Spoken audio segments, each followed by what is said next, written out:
What is the best way you can explain what a corner is? The corner itself is the coil in the rear hip socket, the pelvis pivoting around the rear ball of the femur to its range of motion limit. It's not a big move, it's little, but I like to call it I bottom out my hip socket. Okay? This is the coil. This is way more than the coil. You don't want to go much further than the coil. As I coil my rear hip socket, my shoulder does come in a little bit, but when I see most people coil, they come way too far.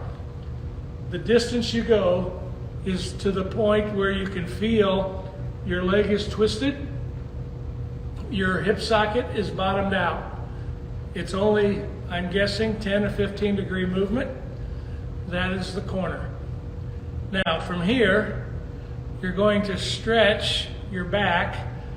You're going to take your torso and move it like a Ferris wheel so it feels like you're going up and back, not around.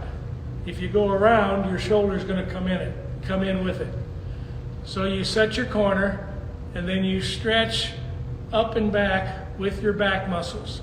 Notice I'm not doing it with my arms. My arms and hands are still. They're moving in space because of the coil, but they're not moving in space independently. So there's my coil. There's my stretch behind the corner.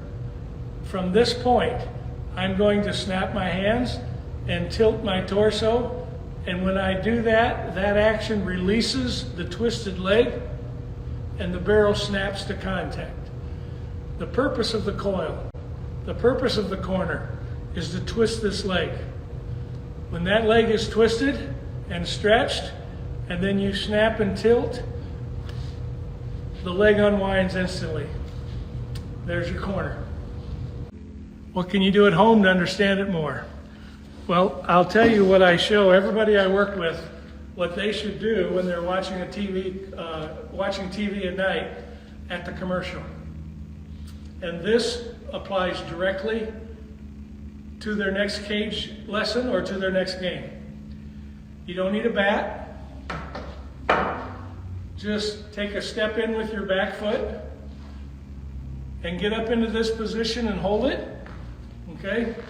Step in. How long can you hold this position when your foot's off the ground and you're coiling slowly? I'm going to show you from the side. Here you go, right here. How long can you hold this as you're creeping forward briefly and coiling? And then end it with a tilt. How long can you hold it? Now anybody can just hold this.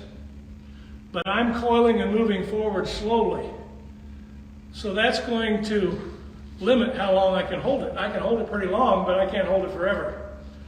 And this launch position, the control of this launch position ended with a tilt, is exactly what you do in a game. If you do this 20 times every night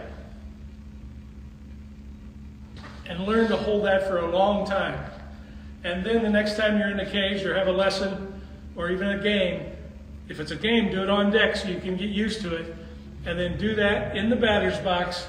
If you're right here by pitch release, you're simply waiting for the ball to come and you'll be quick enough to hit the pitch.